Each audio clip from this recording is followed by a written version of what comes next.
আসসালামু আলাইকুম আরহামতুল্লাহ বরকাত। আমাদের মুর্শিদাবাদে হুমায়ুন কবির বাবরি মসজিদ করতে চলেছে, তো এটা নিয়ে অনেক বিতর্ক চলছে সোশ্যাল মিডিয়াতে।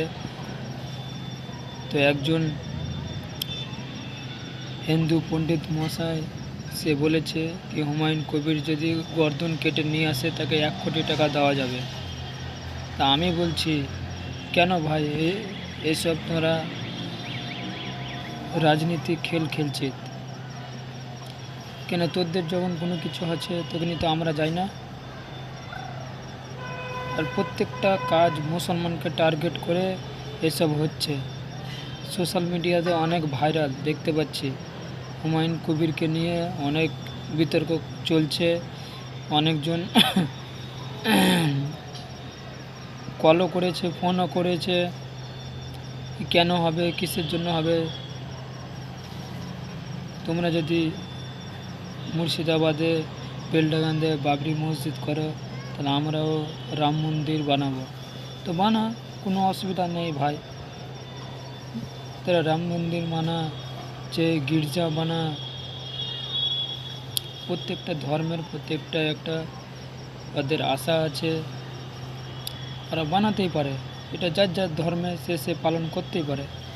আমার যদি ইচ্ছা হয় আমি যদি ইচ্ছা হয় তাহলে আমি 10টা কেন, আমি 1000টা মসজিদ বানাতে পারি।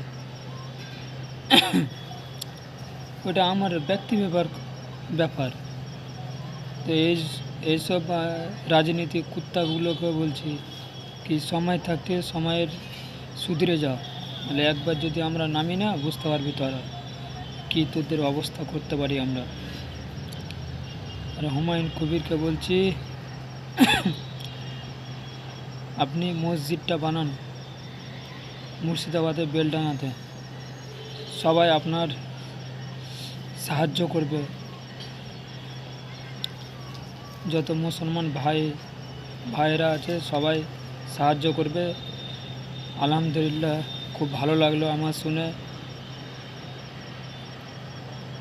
ওরা আমাদের বাবরি মসজিদ ভেঙে রাম মন্দির করেছে। তো ওই জন্য বলছি আপনারা বেশি বেশি করে ভিডিওটা শেয়ার করবেন, আর হুমায়ুন কবিরকে বেশি বেশি করে সাপোর্ট করবেন,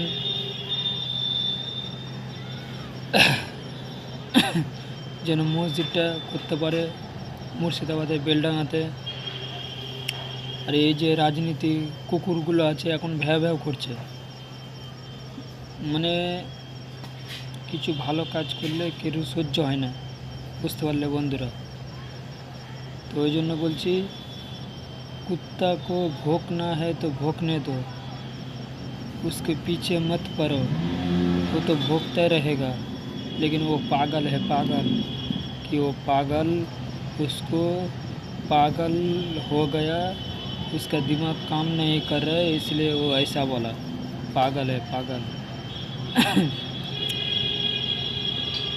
তো আমি বেশি কিছু বলবো না বন্ধুরা, বুঝতে পারছি আমার শরীরটা খুব একটা ভালো নেই, কেন ঠান্ডা ফান্ডা লেগে গেছে। তো ঠান্ডার সময় আর কমেন্টটা অবশ্যই জানাবা কি মসজিদটা করছে, তো মসজিদটা করা ঠিক হচ্ছে কি হয় না, অবশ্যই জানাবা। আর ভিডিওটা বেশি বেশি করে শেয়ার করবা যেন প্রত্যেক জনের কাছে পৌঁছে যায় এই ভিডিওটা।